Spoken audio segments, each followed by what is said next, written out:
এই মুহূর্তের সবচেয়ে বড় খবর, মঙ্গলবার বিশালগড় স্থিত কেন্দ্রীয় সংশোধনাগার থেকে সাজাপ্রাপ্ত আসামি স্বর্ণকুমার ত্রিপুরা পালিয়ে যাওয়ার ঘটনাকে কেন্দ্র করে উত্তপ্ত পরিস্থিতির সৃষ্টি হয়েছিল বিশালগড়ে। মঙ্গলবার সন্ধ্যায় জেল সুপার তথা বিশালগড় মহকুমা শাসক রাকেশ চক্রবর্তী বিশালগড় থানায় লিখিত আকারে কয়েকজন কারারক্ষীর বিরুদ্ধে ষড়যন্ত্রের মামলা দায়ের করে।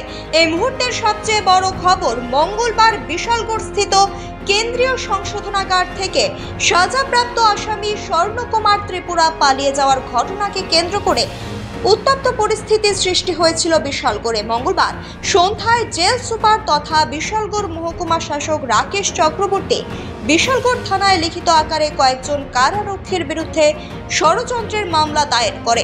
সেই মামলার তদন্তে নেমে বুধবার দুপুরে বিশালগড় থানার পুলিশ কেন্দ্রীয় সংশোধনাগারের কারারক্ষী মোহাম্মদ মফিজ মিয়া ও সেন্ট্রি তপন রূপিনীকে গ্রেপ্তার করে। জানা গেছে, ধৃতদের বৃহস্পতিবার পুলিশ রিমান্ড চেয়ে বিশালগড় মহকুমা আদালতে প্রেরণ করা হবে। এই মুহূর্তের সবচেয়ে বড় খবর, মঙ্গলবার বিশালগড় স্থিত কেন্দ্রীয় সংশোধনাগার থেকে সাজাপ্রাপ্ত আসামি স্বর্ণকুমার ত্রিপুরা পালিয়ে যাওয়ার ঘটনাকে কেন্দ্র করে উত্তপ্ত পরিস্থিতি বিরাজ করছিল বিশালগড়ে।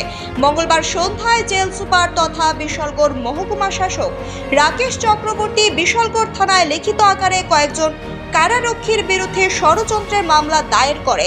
আমাদের এখানে গতকালকে একটা কেস ফেয়ার রেজিস্ট্রেশন হয়েছে। আমাদের কেএসটি কেন্দ্রীয় সংশোধনাগার থেকে একজন লাইফ কনভিক্ট এসকেপ করেছে।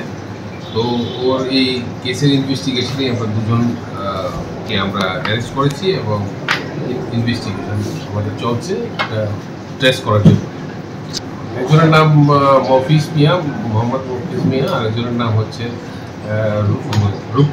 তপন রূপী।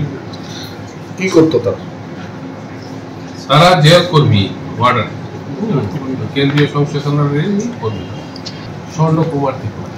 তাকে খোঁজার জন্য কি কোনোখানে তল্লাশি চালানো হয়েছে? সমগ্র প্রসিডিউর করা হচ্ছে, তাকে তল্লাশি করার জন্য যা যা করণীয় সব কিছুই করা হচ্ছে।